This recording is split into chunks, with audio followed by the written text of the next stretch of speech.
Okay, I think we're going to go ahead and get started. Welcome, everybody, to Streets for All's West Hollywood City Council Mobility Debate.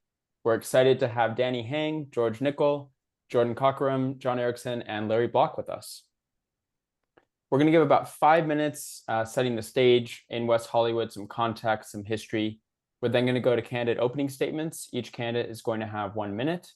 We're going to go to a set of 7 curated questions. These are Streets for All questions. Each candidate will have 1 minute, and we'll rotate the order. And then we're going to go to audience Q&A. There is a Q&A option in your Zoom controls, so you should be able to ask questions there. You can also vote on other people's questions, and we will get to as many of those as we can. And then at the end, just 5 minutes before 7:30, we'll stop doing that, and we'll go to candidate closing statements, and each candidate will get 1 minute. So just a little bit of context. These are some stats general to the LA area, and then we're going to get to West Hollywood. But this applies to LA County. So traffic in our region, vehicle traffic, is actually really expensive. And due to lost productivity, people being stuck in traffic, our economy loses $19 billion per year. This was a crazy stat when we first found it, but it is true. Traffic is so stressful that nighttime domestic violence actually increases by up to 9% on the worst traffic days.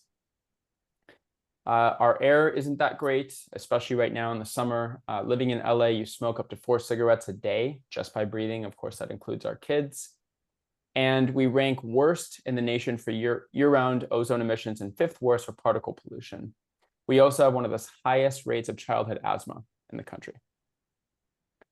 Our average bus speed in the city, alternative to driving, of course, cleaner alternative, is less than 11 miles per hour. That's about the same as someone riding a bike or a scooter.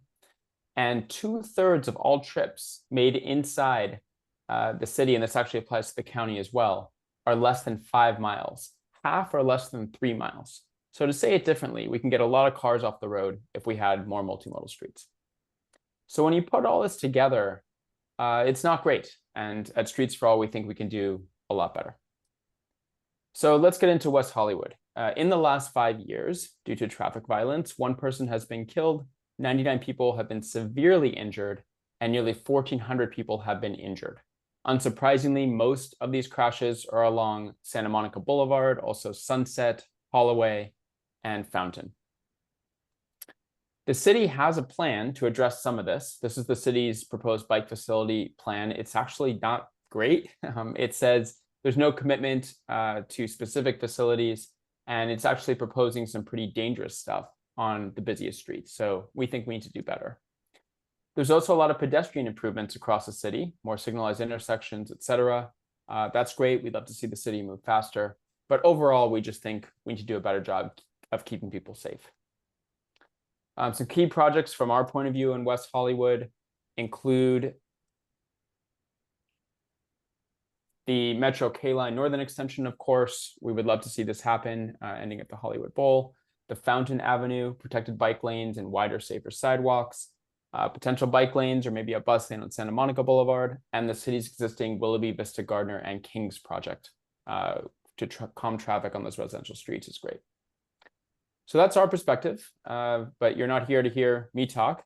So we're now going to go to the candidates. The order is at the bottom. If your name is underlined, that means you are going first. And Danny, I'm sorry, it says Dan. Can we call you Dan, or do you prefer Danny? You're on mute, but I'll take that as either. You can call me Dan. Okay, sorry, someone did that on the slides. We're going to go to Danny for his opening statement. Whenever you're ready.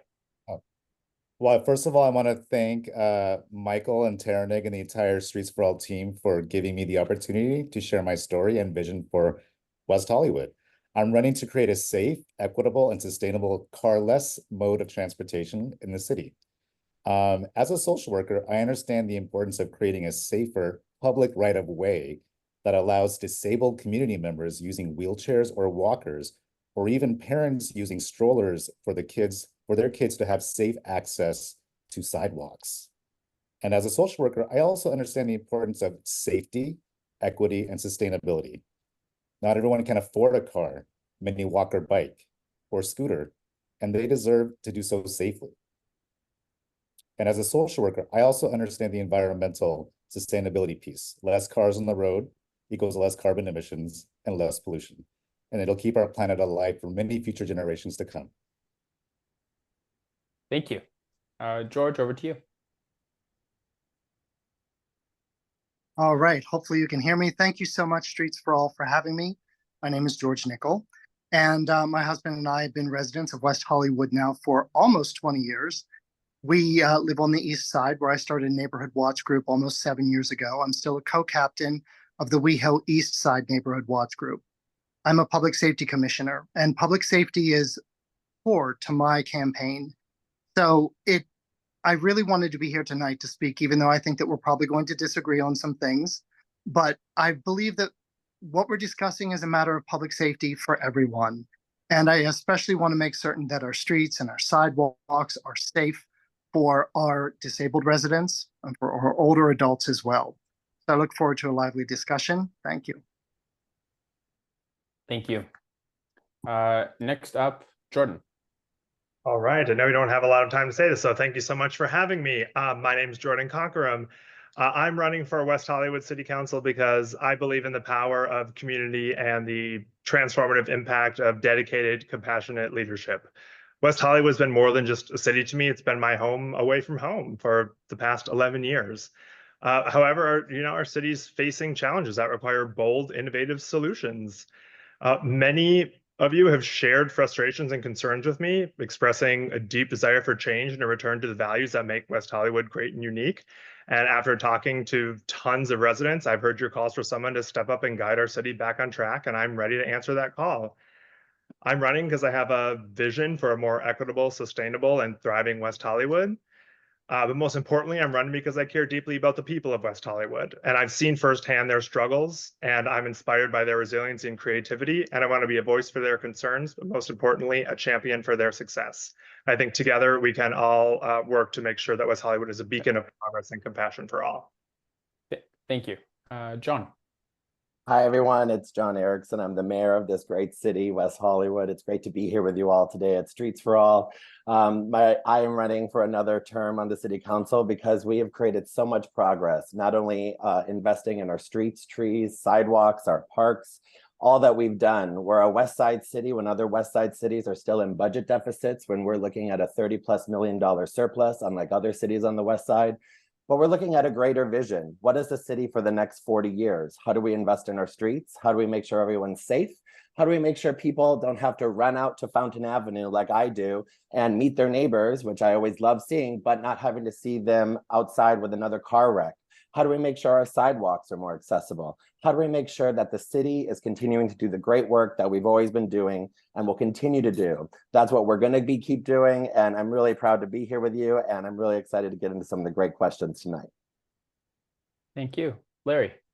Hi, Larry Block here. Thank you all for hosting this. I think this is the first Zoom of the season for me.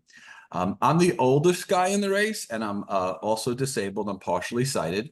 And Streets for All means a lot to me because it means public safety so that I can walk down the street, which is often difficult. And that also applies to my employees who take scooters to work from other areas and total mobility.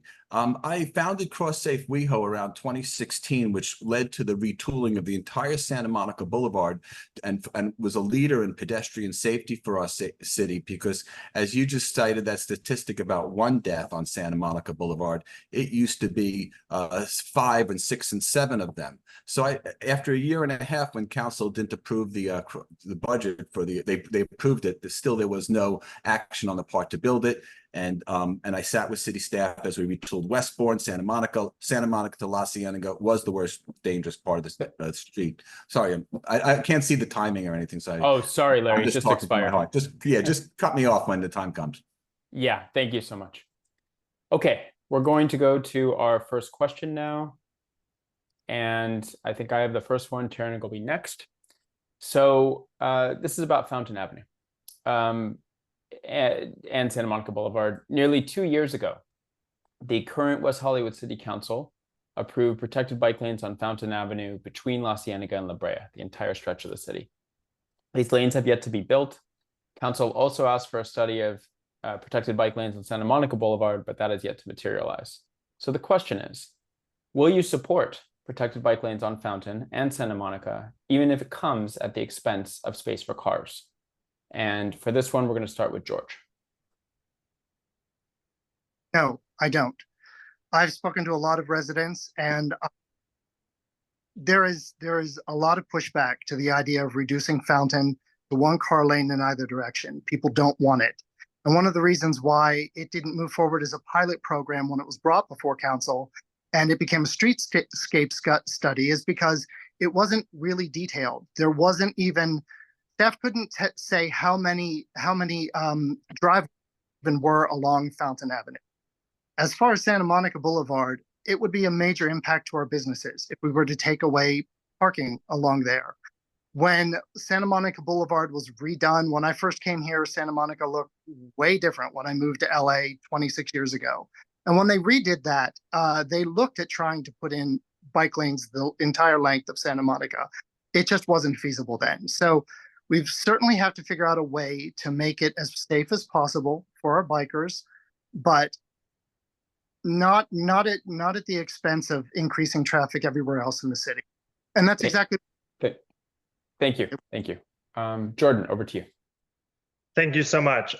So one of the things that I've always said as someone who would be on city council is that for me to make any decision, I am going to base any decision that I make on research or evidence or facts or experts who are actually looking into these things and figuring out if they're going to be good ideas or not.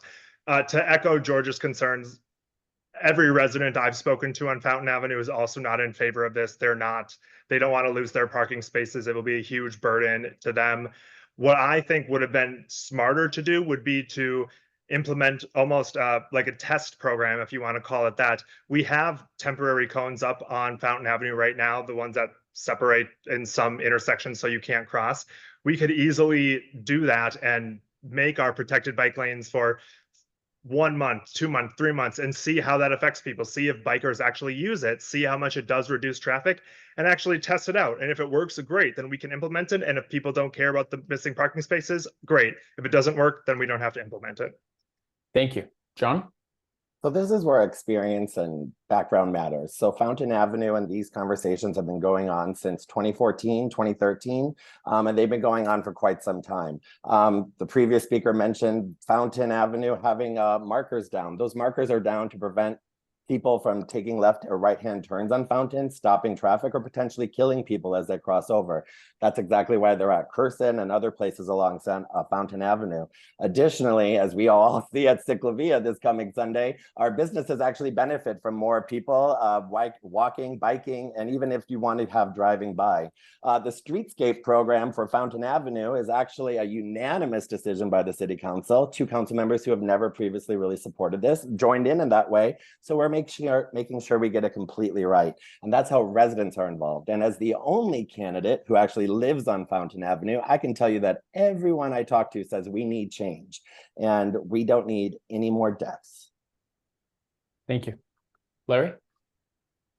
I support the updating of Fountain Avenue on the sidewalks for residential for people walking, but I don't really support the bike lanes on Fountain Avenue. I don't like the zigzag scattershot approach to connecting bike lanes. I believe they should be on the major arterial roads of like Santa Monica Boulevard or Beverly, and it needs to have a regional component where everybody's working together for super connectivity that goes straight to the beach on our major thoroughfares.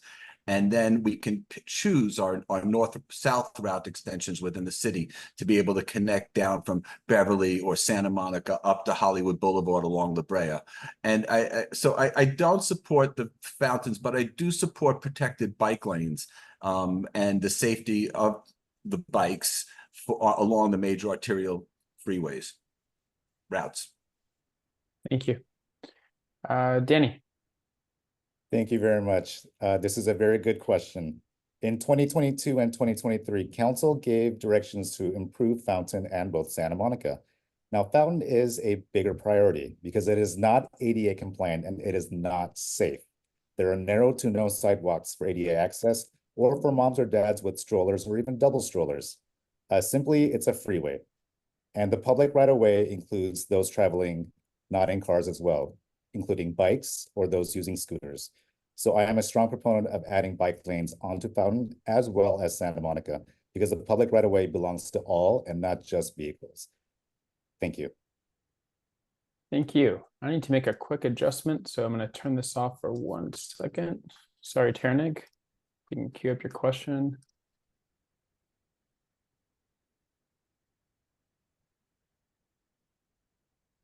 Sorry, guys, 1 second.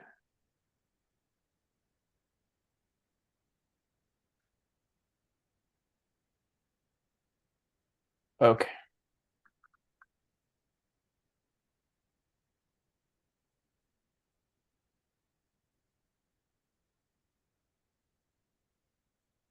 All right, Ternig, over to you. Hi, everyone. So the city of West Hollywood recently worked with Metro to implement a peak hour bus lane on La Brea, the first bus lane in the city. Some of the county's busiest bus lanes pass through the city, including along La Cienega at 14,000 daily riders, Santa Monica, 22,000, Sunset, 18,000. The average rush hour speed for La Cienega is 8 miles an hour, Santa Monica is 5 miles an hour, and Sunset is 5 miles an hour. Would you support peak hour bus lanes on La Cienega, Santa Monica, and Sunset? And Jordan goes first. Thank you. I think we would need to do more research to see actually how many people would be able to use those buses before we could support those peak hour lanes, because if we're reducing it, that's no different than really just reducing it for protected bike lanes if no one's going to actually use it. It does work in areas like in Beverly Hills along Wilshire. It works really well. So I think there's a potential for it to work. But again, that's something that I would want to see actual research on before we just implemented it. Because what I don't want to do is do what the council's done on Fountain Avenue and just implement a program with no research or background supporting it.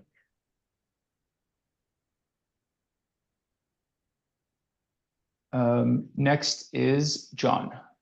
Thank you. Yes, we've actually been working with our partners in Los Angeles on these implementations. We saw the success along La Brea, and we're currently looking at the stuff along La Cienega and Santa Monica and Sunset. These things have been studied. They're available to people that would love to look into it more. I encourage that. But additionally, as we have seen, dedicated bus lanes help make sure that there's a different module for alternative modes of transportation. In some areas, protected bike lanes might not work, but a bus lane could help a lot of people. And as someone who actively takes the bus, when I worked at City Hall, when I was an intern, I walked down Gardner Avenue all the way to Curzon and those areas, and I would hop on the 4 and I would get off at City Hall. It's a great way to get to and from work, not having to have your car. And these are some other ways that people from different economic statuses have to get around. And we have to look at how we make sure our city's for everyone and not just for those that want to use it, because when we make our city for everyone with these different transportation options, everyone wins. Thank you. Larry. Yes, I do support peak hour bus lanes. My employees will no longer be able to blame the bus for being late. Without that, you just cited some statistics of 5 minutes that surprised me. That is research, and that shows that how we could speed up and make it worthwhile for more people to use the bus. Sometimes they don't use the bus because it is so slow, and one of my employees might take a scooter instead, which is quite more dangerous.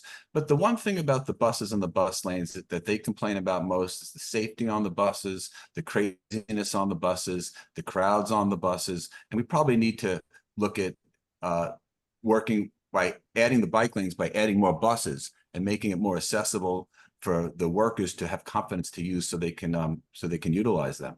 But yes, I do support peak hour bus lanes. Thank you, Larry. Danny. Thank you very much. This is a great question. Yes, I would support peak hour bus lanes on La Cienega, Santa Monica, and Sunset. And it would pretty much bring equity to transportation to those who don't have cars. They would be able to take alternate modes of transportation, such as the bus. And in doing so, it would actually also relieve traffic. There'd be less cars on the road if more people were to take bus transportation during peak hours. Thank you.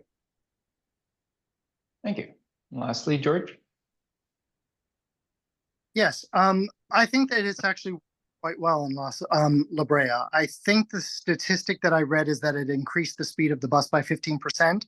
I drive along La Brea when I do have to drive into the office, and I haven't been impacted in the morning or in the evenings when I'm coming home by it. So La Cienega could certainly make sense. Santa Monica is a crazy street and we have a lot of traffic, but it's certainly something to look into. But my main issue is safety. It's safety. It's safety on those buses and at the bus stops.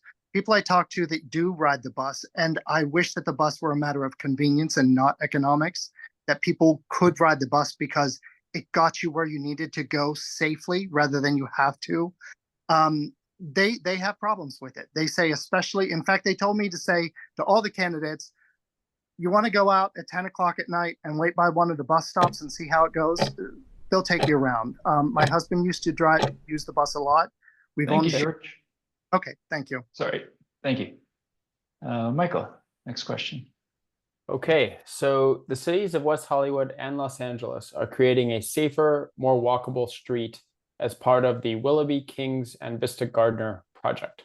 The question is, will you support this project and advocate it for moving more quickly? And secondly, would you support a traffic diverter at Fairfax, meaning cars would need to turn left or right, but they couldn't continue down Willoughby and essentially use Willoughby as a cut-through street at rush hour? We'll start with John. Yeah, so I've supported these projects in the past. I take Willoughby as an avid bike rider when I want to get to City Hall. It can be extremely dangerous when there are cars zipping by, there are parking spaces, there are people trying to get to and from, and frankly, most traffic and people that come through West Hollywood at given times are pass-through traffic, and they're using our streets and our neighborhoods as freeways. They're making them completely unsafe for everyone that crosses the street, that is just trying to go about their day in our incredible city. What we are doing along all these different projects has been studied. The pedestrian and mobility plan, the pedestrian bike mobility plan, has been in the works since 2013, 2014, and has had robust community input into that with a different number of stakeholders and continuing to have community groups. And these issues are important, and we need to make sure that everyone is safe if they choose to ride a bike, or if they want to walk, or if they want to drive. When we're all safe together, our streets are safe as well. Thank you. Larry? I'm not against the bike lanes on Willoughby, but I'm not really sure that there's been enough due process input from the residents there who may lose their parking. If we can find a real solution to protected bike lanes that down Santa Monica Boulevard in our main arterial ways, routes, it would solve all the problems. We wouldn't need Willoughby, we wouldn't need Fountain. We would have great bike lanes where on Beverly or Santa Monica that would be able to totally connect, you know, from the sea to the hill and just keep on going. On Vista and Gardner, I probably on Vista, it may be possible because it's not a great loss of parking and there's ways to utilize and retool the parking on that street to keep it equitable. And I just want to find a bigger solution to the problem than just scattershot answers to how people can be safe on their bicycles. Thank you. Danny. Thank you so much, Michael. Yes, when I am elected, I will push for dedicated bike lanes along Willoughby, Vista, and Gardner. And you know, I'm an advocate for the public right of way, and that means other modes of transportations other than vehicles, and that also includes cyclists. People that ride their bikes deserve to feel safe. Cyclists don't have to worry about getting hit by a car, and they could actually ride safely. And not only that, but the project would also be environmentally sustainable. There would be less cars on the street, less carbon emission, less pollution, and it would keep our planet more sustainable for future generations to come. Thank you. George? Taking away 56% of parking spaces along Gardner is a non-starter for me. Absolutely. This is my neighborhood. I've spoken to residents. It was not thoroughly told to them. In fact, in the meeting, when council did vote to move forward with this, it was said very, very clearly that they were not told that their parking spaces would be lost. Listen, you have to have community input for things like this. So I am against that, absolutely. Another thing that we need to do is we need to look at the mistakes of other cities. The things that have been done in Culver City, in Beverly Hills, all of the fights that they've had to do once they start these pilot programs, and then they talk to residents. Residents are against them. They have to try to undo them. In the case of Culver City, then they were sued to keep in all of the bike lanes and not return some of the car lanes. They just won that lawsuit. It's just a big mess. There has to be a way to protect bikers, people who are walking, maintain the parking spaces for the people that Thank you. forever. Thank you. Jordan. Thank you. So this is another area where I agree. And I think that a lot of the residents were not notified about what was going to happen or not properly told what was going to happen and didn't realize that they were going to lose their parking spaces. However, I do actually think this is probably a better spot to have bike lanes, maybe not necessarily protected bike lanes, so parking spaces are lost, but this is certainly a much safer street than Fountain Avenue to have bike lanes. It's on flatter ground. It runs more closely to our main thoroughfares and it can more easily connect to other bike lanes. And I think this would be a good spot to not have the protected bike lanes, but have more the wider ones, the ones that are more safe than the ones that are on avenues like Santa Monica Boulevard. Thank you. And just to be clear for the future, there are no bike lanes except on Vista and Gardner for this project. There's nothing proposed for Willoughby. It's traffic calming, like roundabouts and stuff like that. So, point of clarification. Going over to Terraneg for our next question. All right. Vision Zero is a nationwide initiative to reach zero annual traffic deaths by the year 2025. But for the last decade, traffic deaths in Los Angeles County have surged, increasing more than 70% between 2015 and 2018. Since 2015 in West Hollywood, there have been over 2,000 injuries and 9 deaths from traffic crashes, including pedestrians and cyclists. How do you plan on keeping those most vulnerable safe on our streets? What do you see as the biggest barriers to accomplishing Vision Zero in West Hollywood? And how would you plan to overcome these barriers? First up is Larry. Hi. I love the Vision Zero. It's what I hoped for when I stood up and I fought for the retooling of Santa Monica Boulevard with the hope that we would not have one death from a car accident killing a pedestrian back in 2016 and 2017. John Erickson probably remembers those battles, and I think we pretty much succeeded to that. As a disabled person, I drive an electric golf cart. My life is in my hands every single time I go down the street. I'd rather have an accident where I'm hitting somebody or somebody killing than me killing somebody if I was able to drive a car. So in order to protect everybody, we need safe sidewalks. And then the bicycles and the scooters would have safe lanes on Santa Monica. And then the people who are walking their dogs or the little tech vehicles that are delivering food can have the sidewalks, and the persons like disability like me won't trip over a scooter. Thank you. Next Next is Danny. I can see that. Thank you. Next is Danny. Yeah. Oh, thank you so much. Yes, I am in support of the Vision Zero plan. There are a lot of traffic-related deaths, and the city has a project, and we're trying to do something to alleviate that, right? So some of the biggest barriers to accomplishing Vision Zero in West Hollywood include, getting the message out to the community, getting more community input. The city is currently doing a good job at doing that, but we could be more engaging with our community members, do more marketing, do more outreach to get more input from residents, from stakeholders in the business, stakeholders in our local businesses to see how we can best implement our Vision Zeros. Because at the end of the day, we want, less fatalities. We want a more safer environment in our city. And I think our city is on the right path to doing so. Thank you. Thank you. Next up is George. Yes, this Vision Zero came before the Public Safety Commission in November, and it was a very interesting presentation. There's a whole lot that goes into it. In New York City, it's been extremely successful. One of the major things that really made a difference there was actually enforcing traffic laws. And one of the barriers that we have here in California are red light cameras and automatic speed cameras, which we right now don't have the right to put in our city, but we could certainly lobby to do so. And I know that red light cameras in New York City reduced people running red lights by 73%. The scramble is a really good idea for La Brea and Santa Monica, which is intersections are a problem. It is the most dangerous intersection in the city. And that was something that I advocated for on the Public Safety Commission because it just forces awareness. It gives pedestrians lots more options as far as how to get across the street. And when you have so many people going, as a driver, it makes you really pay attention to everything around you. And it can really make a big difference. Thank you, Jordan. Next up is Jordan. Thank you. So yes, like everyone else, I think Vision Zero is great and it's something we should definitely be striving for. I think the biggest barriers to accomplishing that are certainly resident outreach and letting people know that this is what we're trying to do and trying to accomplish and getting people's input.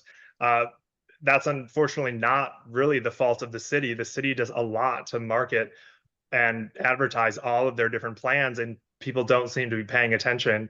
But resident input is certainly one of the most important things to get there.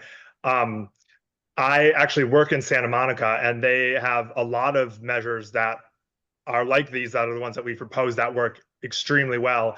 At intersections, they have kind of the I guess you could call it the like extended corners, which slow down vehicles and allow pedestrians to have more room and slow down traffic for them to cross. And they also have intersections where when it's time for pedestrians to cross, they can cross in all directions. And so it's a pedestrian crossing only and no vehicle. And I think that would be super helpful in West Hollywood, especially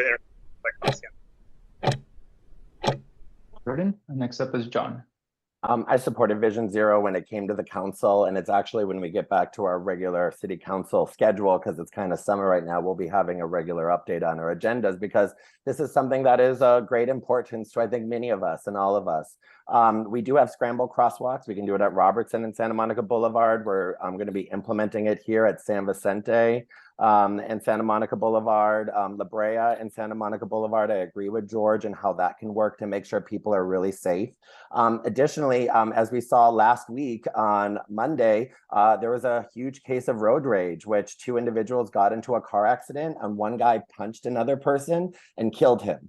And that was 2 cars and resulting in the death of an individual over road rage. We cannot allow for cars to kill people, for people to continue to attack each other over road rage incidents. Our streets need to be safe, and we need to do all these mechanisms to make sure everyone's safe so we can do it together. Thank you. Next, Michael, you have the next question. Yes, so I think we might see a lot of agreement on this one, but let's see.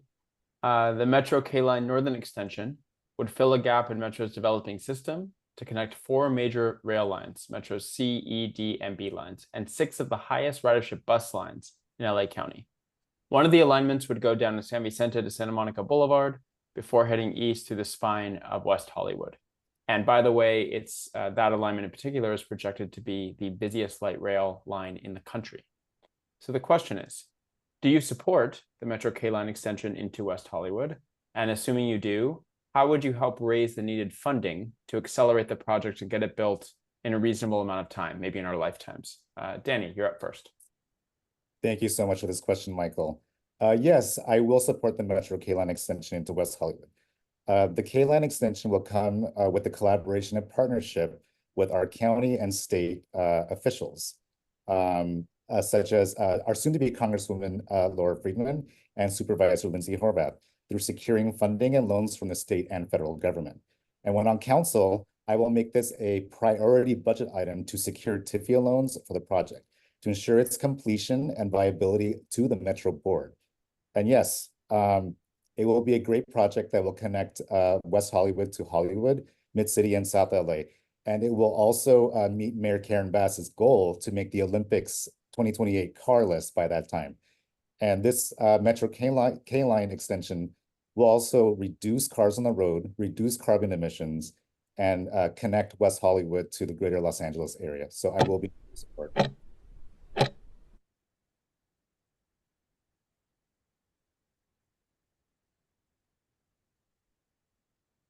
I apologies, I was on mute. George. All right, now I'm off mute. Yes, absolutely, I support this. I have a thing for subways from Montreal to Singapore, and I've ridden them all. I love them. It's the future. Unfortunately, it is too far in the future, and I absolutely support not only getting it into West Hollywood, but taking it all the way up to the Hollywood Bowl. I'd love to be able to walk right over there, less than half a mile, get on that subway at Fair Monica, I believe there's supposed to be a stop, and go up to the Hollywood Bowl. It would be wonderful. Now, funding is another thing. I know that there must be all sorts of resources as far as state and federal. We need to go after all of them. We also need to work with our local businesses. They're going to be concerned. It's going to be a lot of construction for a long time, and we have to work with them to make certain that they can stay open and that they can survive the building of the subway and that they don't lose parking while it is being built. But absolutely, I support it. Thank you. Jordan? Thank you. So yeah, I think you're right. I don't think this is the greatest question to distinguish us because I'm pretty sure all of us strongly support the Metro K line extension into West Hollywood. Just like George was saying, I probably live even closer to him to where one of the stops would be, and I would love to be able to get on the subway and go anywhere from here, because right now we don't have any other sort of connection like that. And it wouldn't just connect us to Hollywood, it would connect us to all of Los Angeles. The problem that you're mentioning, which is of course the second part of the question, is how to raise the funding. And this isn't, you know, a $1 million or $100 million project we're talking about. This is a multi-billion-dollar project, and it's absolutely going to require lobbying the federal government, as well as working with our local and state and federal elected leaders to get that funding. Luckily, we do have that in soon to be. Thank you. John. So I was actually testifying at the last virtual public hearing today on the Metro K-Line extension as behalf of the city, and it was great to hear all of the individuals that live in West Hollywood talking about this.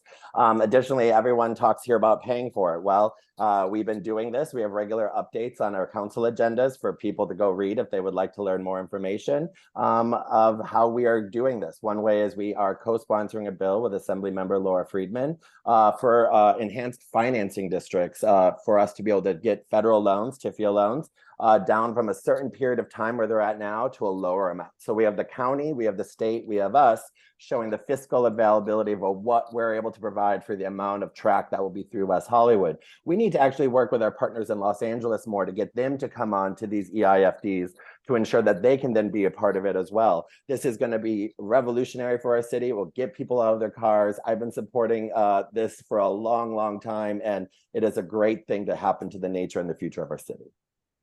Thank you. Larry. Well, I think it's unanimous. Everybody supports the everybody supports the K line to West Hollywood.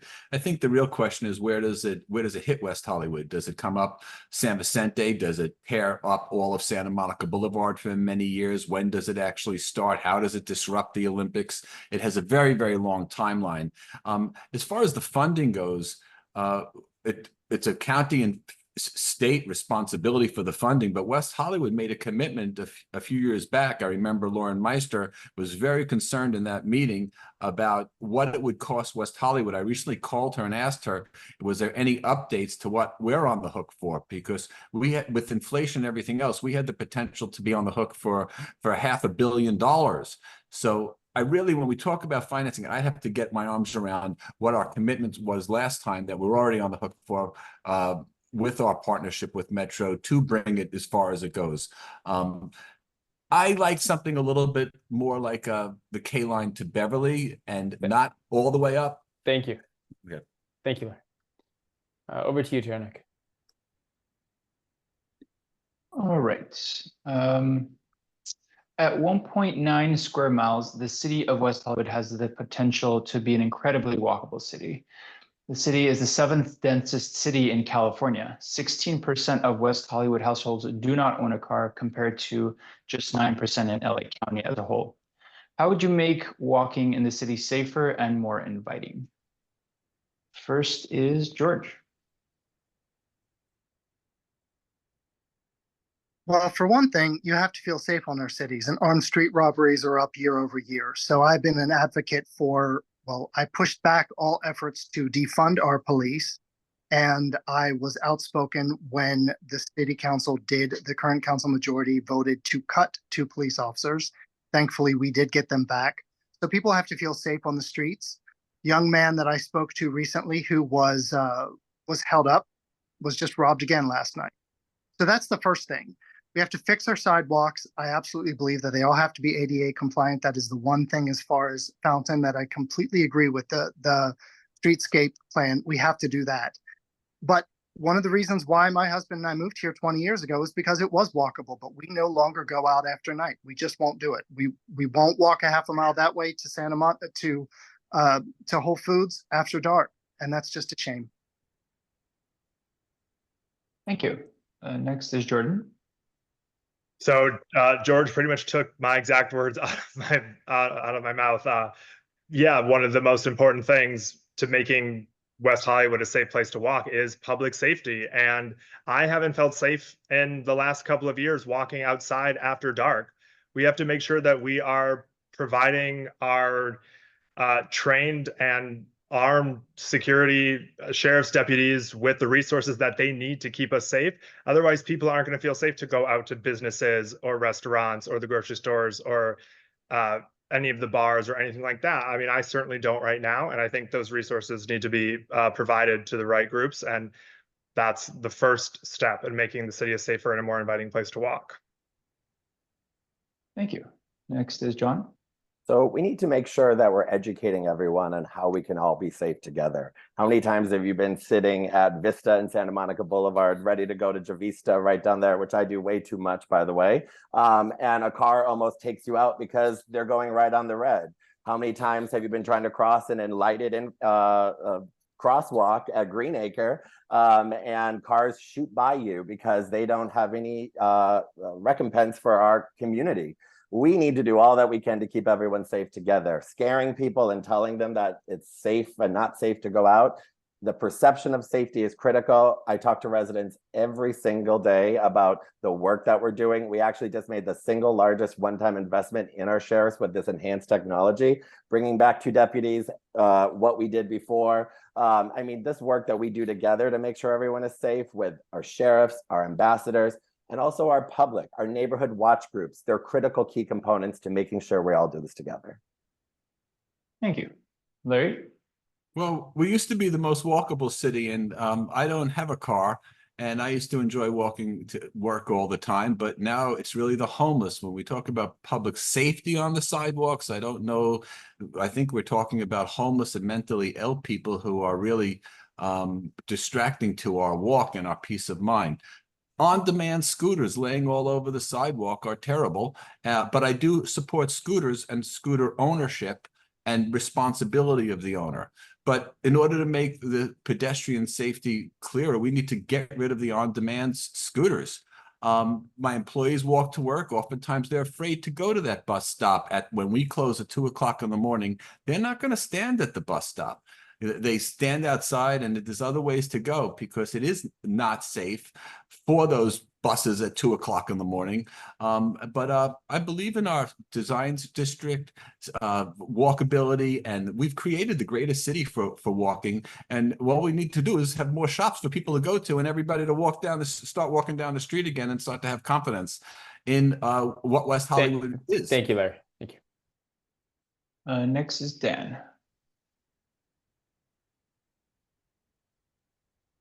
I'm sorry. Sorry, you were cutting out. Yeah. Oh, okay. Sorry about that. Well, how would I make walking in the city safer, more inviting? Well, I would start with the infrastructure. I don't feel safe walking down Fountain Boulevard. I don't feel safe parking my car down Fountain Boulevard. So if there's no safe infrastructure, I'm not going to feel safe walking down Fountain Boulevard at all. So it all starts with infrastructure. And with regards to infrastructure, Fountain isn't safe. It's a freeway. You know, and like I said earlier, it should be redesigned for the public right of way. A person in a wheelchair or a mother or a father with a stroller or even a double stroller can't even safely walk or, you know, mobile ambulate down Fountain Boulevard because there's narrow or little to no sidewalks on Fountain Boulevard. So if I'm talking about safety, I'm going to look to the infrastructure first. And I think with the council's direction to fix Fountain, that is the first step to feeling safe, walking down the streets of West Hollywood. And I would start with infrastructure itself. Thank you. Thank you, Danny.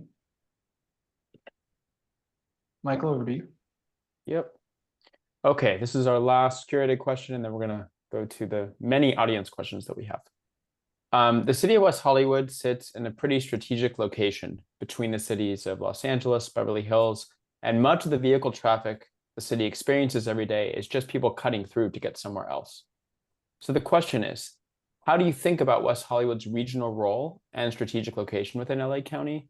And how do you suggest we balance the needs of residents with the needs of commuters cutting through the city? And we'll start with Jordan.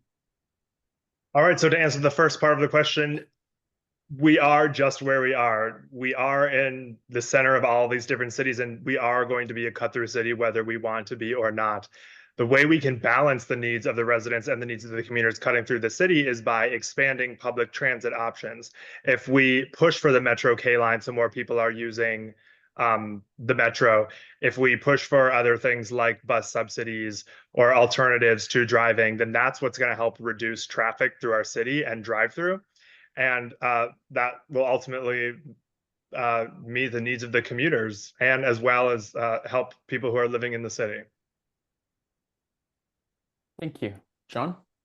West Hollywood has really played a regional role. And when we even just look at the Metro K-line extension, we've been able to systematically move ourselves up the timeline to make sure we play a large part of this conversation with expanding Metro to West Hollywood. I can tell you the timeline is not ideal, and that's why we're working right now with enhanced financing districts to ensure that we can pay for it and make sure that we're using all of our available resources. What we think about when I think about how we can make sure our businesses can still get their friends that stop by if traffic's a little bit too bad, or how we can make sure people that don't have a car and want a bike, is how we actually look at federal dollars and statewide dollars to invest in improving our streets. We have not systematically improved our streets and sidewalks in quite some time, and we are here playing catch up. And that is something that in the last 4 years we've been doing on the city council, and we need to do it together, which is why we're doing robust and continued outreach with all that we can do, because I think at the end of the day, we all want to be safe on our streets. Can you repeat the question before I go? How do you think about West Hollywood's regional role and strategic location within LA County? How would you balance the needs of residents with the needs of commuters cutting through the city? And whenever you're ready. Well, we've always heard that West Hollywood is a pass-through city, but you know, we were filled with 35,000 residents who live here who need to use those roads and the sidewalks. For me, reimagining mobility is exactly what I have. I don't understand why people need giant cars to go 100 miles an hour or 70 miles an hour or to drive from here to Las Vegas. I drive a little golf cart. It's 2 feet wide. It's 4 feet long. It's electric. We can fit twice the amount of parking spaces. They almost act like scooters in the sense that they could go to the market and back. You don't need cars. Some of you guys have been in my scooter. They all say we all want one because we can reimagine what cars are and mobility and urban planning if we would offer incentives to move people out of their vehicles to maybe some other vehicle. I don't believe you can force everybody into a bus or a scooter. Elderly people, 40 years old and above, people driving to work. Thank you, Larry. Thank you. Danny. Thank you so much, Michael. This is an important question. Well, you know, how would I balance West Hollywood's regional role and strategic location in LA County? Well, what did the famous Betty Davis was asked, what's the fastest way to get to Hollywood? She said, you take Fountain straight up. And it is clear that West Hollywood is a key regional role. That is why the K-line was proposed to be built, and it would definitely connect West Hollywood to South LA, to Mid-City, and to Hollywood. And first and foremost, regarding the balance of the needs of residents and the needs of the commuters cutting through the city, I would be fighting for West Hollywood residents, but also thinking about the workers who travel through to West Hollywood on their commutes to and from work. You know, they're going to be involved in our city and then spending dollars on our city, cutting through our city, and our city would benefit from the services from that revenue. going through to our city. Thank you. Thank you. George. Thank you. Well, one thing I would say is that I welcome people to not just cut through, but to stop in our city and enjoy all that we have to offer. Early on, it was mentioned in the beginning about road rage incidents, and this is something that we do need to think about. And if we do reduce lanes on Fountain, we're just going to divert that traffic to Santa Monica Boulevard, which, because of cut-through traffic and because of residents, it's already, and we're going to see more and more of that. We have to consider those things. And another major thing that we need to do is we need to reach out to residents. We have 1 week from today at 6 o'clock, there is a public meeting at Plummer Park. People can go and they can talk about the plans to take away parking on Gardner. Unfortunately, at the last one in May, not one council member who voted to take away that parking went there, looked residents in the eyes, and heard what they had to say. So there needs to be more outreach, and they need to be listened to. Thank you. Okay. So we're going to go to the audience. We have more questions that we're going to have time for, but we're going to do our best here. And you have up to 1 minute. Don't feel free. You are free to take less. So the first question is, do you support an appointed mayor or an elected mayor, but keeping the city manager like in Long Beach? Starting with John. I thought, is this kismet that it's coming to me as the current mayor and you're asking me this question? I think I see George laughing. I'm laughing too. Look, West Hollywood, you know, we are part-time council members. I can tell you as a council member who served through the pandemic, and now it is a full-time job and then some. That is the duty, the dedication, the oath that we all take. To have a mayor, a full-time mayor, some cities are looking into it. As a member of California Contract Cities, there are other cities that are actually looking into this because of the full-time commitment that actually comes along. And I think it also comes back with the way that, you know, the city got rid of the deputies long ago because of a lawsuit from a former council member. But additionally, I think ultimately, how do we as council members stay engaged with our residents, right? I host Saturdays in Plummer Park. I host regular coffees with the mayor. We have to be engaged as council members. We're not always able to make every meeting. I heard that comment, George. I was not in town. However, we try to do our best, and I would love to see this happen, but it's going to take some time. Thank you. Larry? Yes, I support the current system with the appointed mayor, appointed vice mayor. We're a general law city. That's the way it works. And I don't support the city manager role the same way as it is currently, meaning that I think we need a stronger city manager to be able to give direction to the council sometimes, and to be able to nip some problems in the bud before they stop. If we have a budget surplus of $31 million, we certainly did not need to cut 2 sheriff's deputies at that time. So we would want to anticipate the budget and be able to add public safety versus that. So but I think we have a great city and a great system and a great city council, and rotates and turns over, and the people get a chance to serve their community. And that's what we're all about. So I do believe in the voices of the people and our current system. Thank you. Danny? Thank you so much, Michael. I do support the current system, but what I would like to add to that is that, you know, at this present time, our council is part-time. Every single one of our council members has a full-time job. What I would like to see in the future is a city council that is more active in the community, where they don't have to work another full-time job, where they can devote 100% of their time to the needs of the constituents, to the needs of the stakeholders in the community. I think that would make West Hollywood run more efficiently and have the needs of the stakeholders, the residents, and the business owners in the community met easier. Thank you.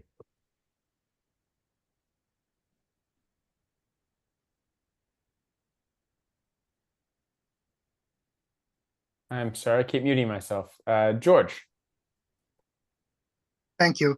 I support the current system. I like the idea that the mayor and the vice mayor rotates among all council members, that everyone gets a chance and everyone has the experience. I also like the current system as it is, as far as it is a full-time thing. Even as a public safety commissioner, it takes a lot of your time.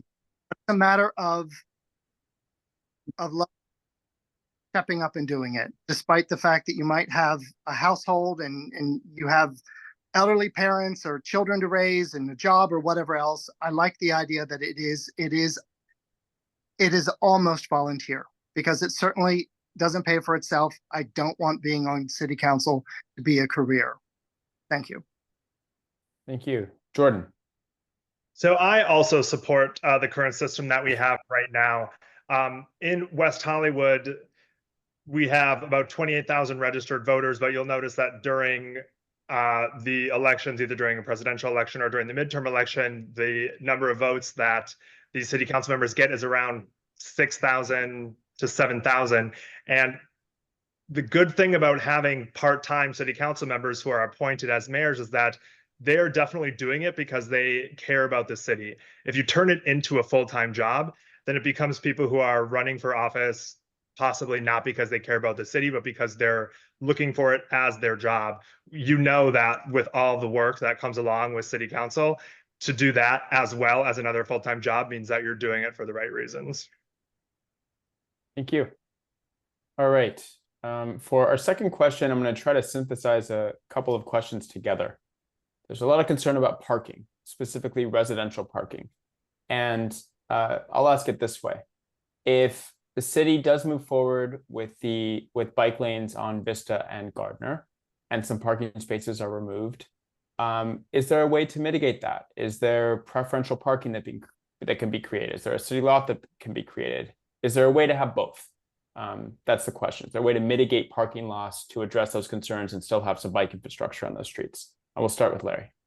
Yeah, I think there is a way to do that. Sideway parking is one way to do that, and I do believe that that we would have. I think the study showed there would be only a net loss on Vista of about 12 spots or 12 to 13 spots.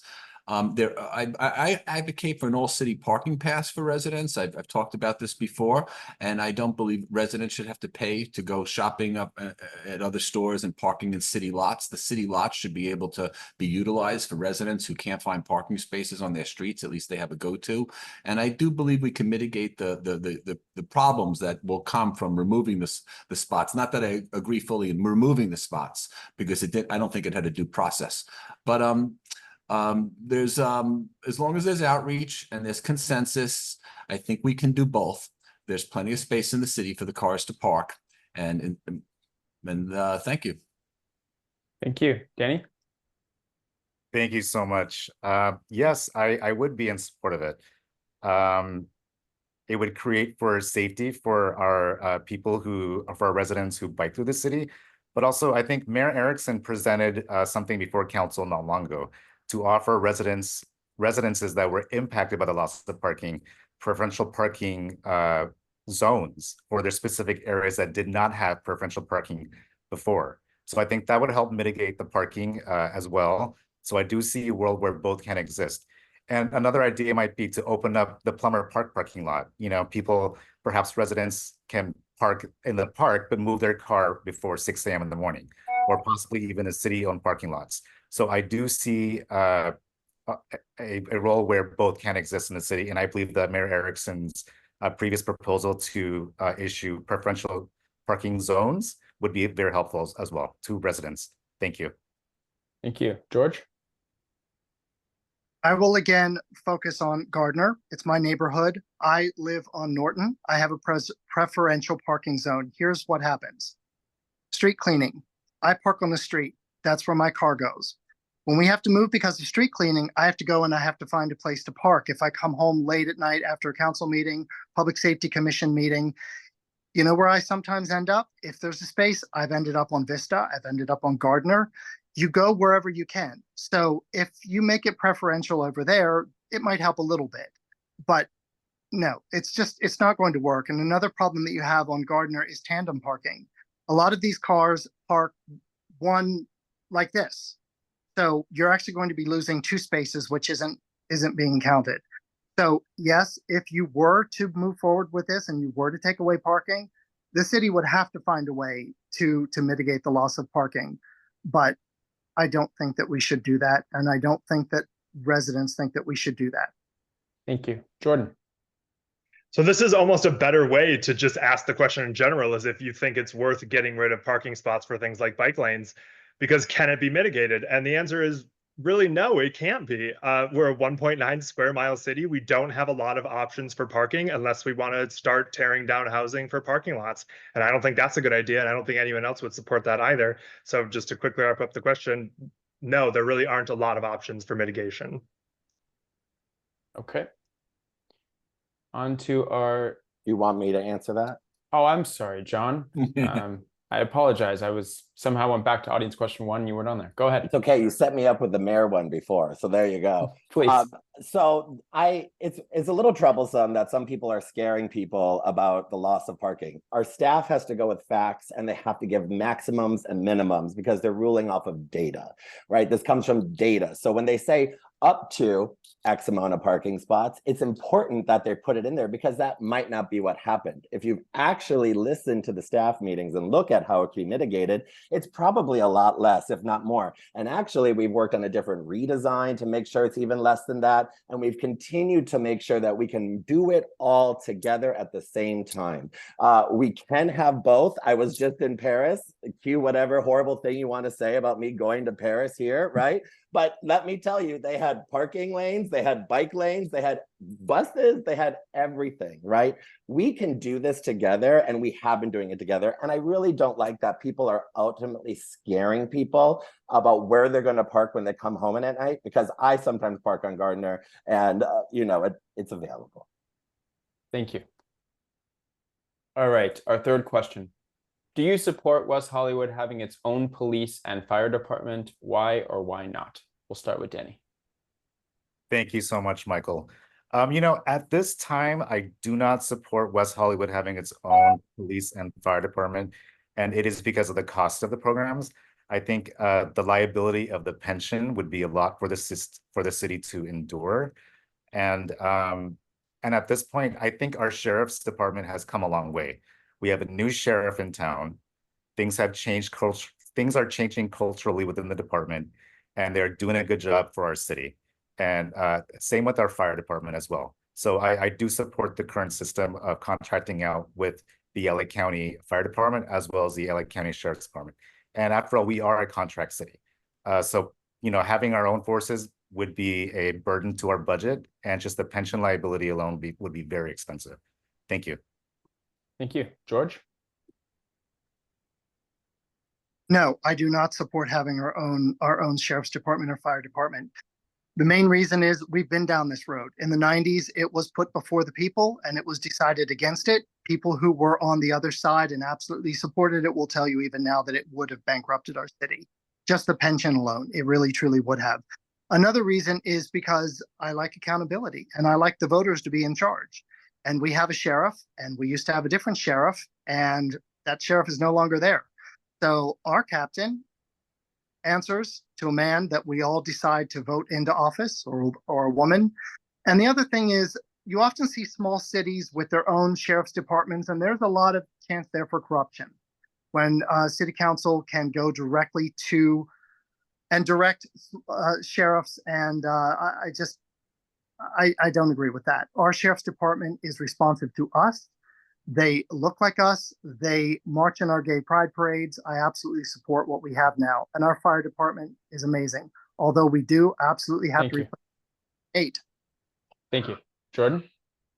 No, so I don't support the idea of having our own police department or fire department. I think our contracts with the county sheriffs and the county fire are great. It does help with accountability. It does help with our budget. And I've also spoken with a lot of the sheriff's deputies, the deputies union, the police unions, and their biggest issues right now are retention and hiring. And we're going to have huge issues with that if we try to have our own department. And we can't have a lack of police officers if we're going to have our own police department. John? So I love our sheriffs. I think they do a great job. I have regular meetings with them. Everyone is absolutely right. Having the conversation about having your own police station is a pension liability nightmare. I serve on the LA County for contract cities, which I'm going to be which I am the treasurer of.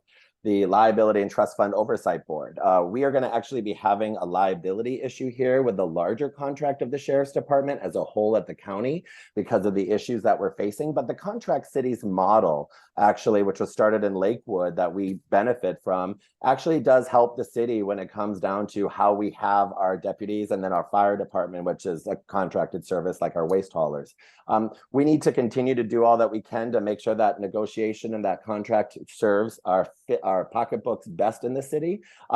I would love to finally find out the numbers and have that data, because as everyone's talked about in the 90s, I was, I think, in the 4th grade when that happened. But I think the thing that we have to do is just make sure that we're working from facts.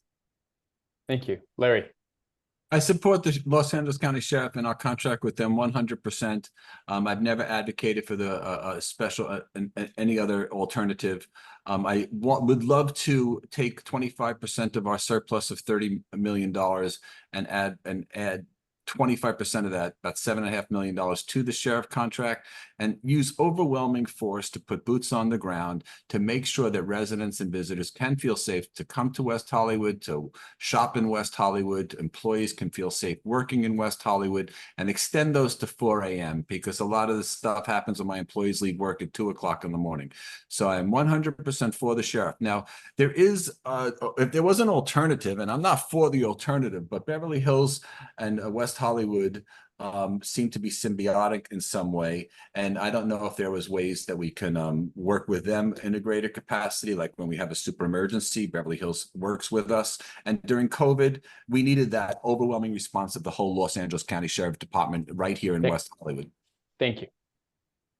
All right, our next question is almost a freebie to improve safety for pedestrians, but let's see how it goes.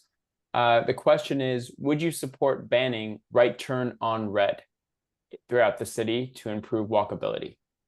And we'll start with George. Yes, I have to think about it. I have to think as a driver and as a person who does walk in the city, how that would make a difference. I know that in really busy intersections, like when I think where they exist, I know that where there is a scramble over by UCLA Medical Center in Westwood, it's that way. And it's because it's so busy. There are so many people walking. Anything that forces a driver to pay attention makes a difference. As long as it's clearly marked, no turn on red, absolutely. Thank you. Jordan? It's funny that you brought this question up, because I participated in the Civic Leadership Academy that the city hosted for the first time this early spring, and we talked about this. And because of the traffic being so bad in not just West Hollywood but all of LA, I like to get from point A to point B as quickly as I can, and those right turns on red help. But it turned out that there was an overwhelming majority of people who did support no right turns on red. And as a city council member, I am not working to push my own agenda. I'm working to represent the residents of the city. And if no right turn on red is what the residents want, even if I want to make those right turns on red, then that is something I would support. John? So I authored this item with Vice Mayor Byers at the City Council, I think 1.5 years ago. So it is happening in West Hollywood. There'll be a pilot program. Signs will be going up soon, George. You can see them. And I think that's really important. And I will just say, as someone who walked down to Astroburger last night and almost got hit by a car making a right turn on a red because they were probably trying to dart up Gardner to get onto Fountain to take that as like a bat out of hell somewhere else. You know, these are things that we can do to mitigate and make sure people are safe. I see it happen all the time. Every candidate that's running for council cannot look a resident in the eye and say you've never seen a car try to take someone out by making a right-hand turn on red. I've never seen Jordan. I'm not going to call him out for doing it because, you know, I mean, people do it, right? But we need to make sure people are safe. And by keeping pedestrians safe, we also keep our drivers safe and everyone together. So signage, outreach, and the pilot program will be happening soon. So please keep an eye on for the city's website. Thank you. Larry? I don't think banning right turn on red lights is going to make anybody safer. It's going to create more traffic, more congestion. I don't think it could be monitored. I don't think tickets will be answered. I don't think there'll be compliance. It's just another thing that was just chaotic in the city by trying to restrict some people and everybody breaking the rule, because most people are used to it regionally. Generally, it's expensive signage and everything else versus better training or outreach to our residents, and having people who are just safe on the street because they have confidence that we have confidence in them that they can make a right on red and they are watching. I haven't heard of anybody getting run over because somebody made a right on red. So maybe a little bit too much regulation for me. All right, Danny. Thank you so much, Michael. You know, I actually would support Mayor Erickson and Vice Mayor Byers' item on right turn red. And, you know, I'm going to put my social work hat on. As a social worker, I'm going to think about the older adult who is ambulating in a walker, who cannot walk across the street in a timely manner. It takes extra time. I'm also going to think about the person who is in a wheelchair, who may not be able to cross the street in a safe, timely manner. So I believe that a red light would make that more safe for all in the community.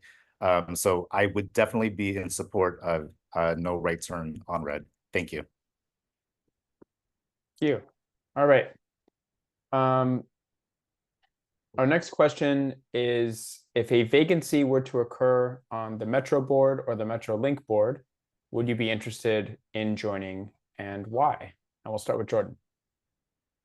I have to say that I don't know enough about it or think that I would be qualified enough to join it. I'm sure there are a lot of people out there who, I mean, as much as I would love to, and I'm a huge supporter of the Metro, I think that it should be more of a specialized position of someone who would be on that board. And I don't have the experience or the qualifications for that, as much as I would love it. John? Yes, sign me up tomorrow. This is exactly how we've gotten the Metro K-line extension moved up on the timeline. Electing Supervisor Lindsay Horvath. She now serves on the Metro board. She's been able to use county and Metro resources to not only improve and push up what we're doing with the draft EEIR right now, but continuing to make sure the resources are expended on that. Actually, the Metro board actually has local cities represented on the board. The mayor of Pomona sits on there. Other local elected officials serve on there because we all serve different constituencies. West Hollywood is probably equally rich to be joining the Metro board, because we would be a part of what the largest train carrier that we would have here with the K-line extension, and what we would need to make sure we continue to do. So Metrolink is great. I went to graduate school in Claremont. I've taken it before. And as we continue to make sure we're represented on these regional bodies, that means our community and our city has a voice, and we can dictate how we can do these things together at a regional level. Thank you. Larry? Yeah, I want to join John on that board. I think I bring a unique set of experiences to a board like that as a disabled person, visually impaired, signage, the signage that's necessary for people who can't see to see, and how you deal with the escalators and everything like that. And it was a pleasure to be the chairman of the disability board when we were putting together West Hollywood Park, serving on that committee, so we can make sure that persons with disabilities had representation. So I would really look forward to being on that board and being able to share my experiences to make that the Metro Link, accessible for all and easy to ride, so that people with disabilities certainly have a way to get around. Mobility is everything. Thank you. Danny? Thank you so much, Michael. This is a great question. Yes, sign me up. I will definitely serve on the board if there is a vacancy that occurs. And why? Because I'm a social worker. I will fight for the transportational needs of West Hollywood residents, stakeholders, and businesses here. I will fight for the needs of West Hollywood residents who are disabled, like Larry. I will fight for his transportational needs with the Metro board. And it is because of representation that we have the K-line coming through to West Hollywood. And not only would I fight for people like Larry, but I will fight for other people in West Hollywood, like our older adults in the community who may not drive cars, who may take public transportation. And I will fight for other people in the community who don't have cars, who take public transportation as their main vote. So yes, I would definitely serve on the board to fight for the needs of our community. Thank you. Thank you. George. Yes, I would absolutely serve. Any opportunity to represent the people of West Hollywood and to give them voice, it's always an honor. So I would absolutely do it. And as a resident of 20 years, as a person who has been on my neighborhood watch group for almost 7 years, I speak to a lot of people, and I always appreciate the opportunity to represent them. All right. We'll see if we can get through 2 questions in 5 minutes. So if we can limit to 30 seconds, and if not, we'll just do 1. There's a lot of questions about scooters and the interaction between scooter safety, or not scooter safety, but scooters and pedestrian safety. And so 2-part question, do you support scooters in West Hollywood? And if so, what are your ideas to make them safer and make that interaction between scooter riders and pedestrians improve that situation? And we'll go with John to start. I have supported this. When I ran in 2020, the first question I got from residents half the time was, are you going to bring back the scooters to West Hollywood? Because people weren't in their cars or they had to get rid of their cars. No one in any sane mind would ever wants anyone to get hit by a scooter, have to walk over a scooter. We're trying to do all that we can to mitigate these programs, including having our own people that can enforce it. We have 1 contracted scooter. We've actually down a company. We've gone down by 100 scooters. And we are working to catch the city up with infrastructure development so that way they're not on the sidewalks. That way that they can be on the streets and bike lanes and protected lanes that they can do.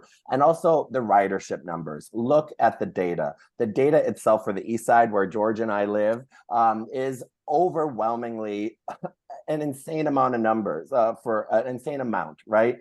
These are people that want them, that need them, but we need to make it safe for everyone together. I'm happy to support alternatives, but we've seen success in this program. Thank you. Larry?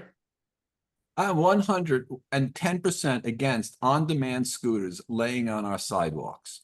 And I will say I'm 100% hopeful that we can encourage scooter ownership. They're necessary for my employees to get to work. They're necessary and the usage is so high.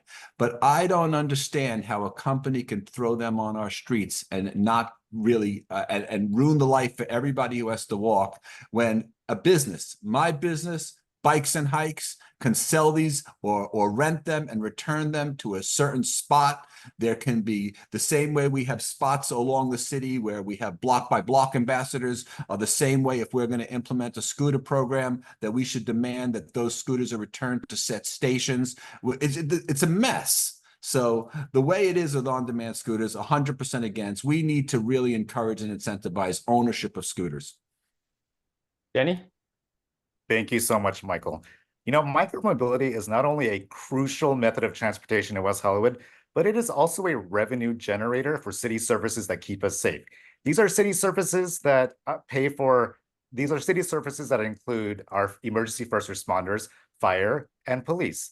These are the safety services that George Nickle always complains about, how the city is not safe. Well, guess what? The micromobility program is a revenue generator that pays for the safety of our city. It also is a low-cost equalization of transportation for people who don't have cars that can zip around the city from one point to the other. And it is also environmentally sustainable, having 0 carbon emissions, causing less pollution in our city, keeping our environment sustainable for future generations to come. Thank you. Thank you. George? I'm against the scooters, on the on-demand scooters. Number 1, the current contract is actually losing the city money. And number 2, the block by block that we pay for, they're going around and they're picking up the scooters, which the scooter companies aren't taking care of. So we're losing money there.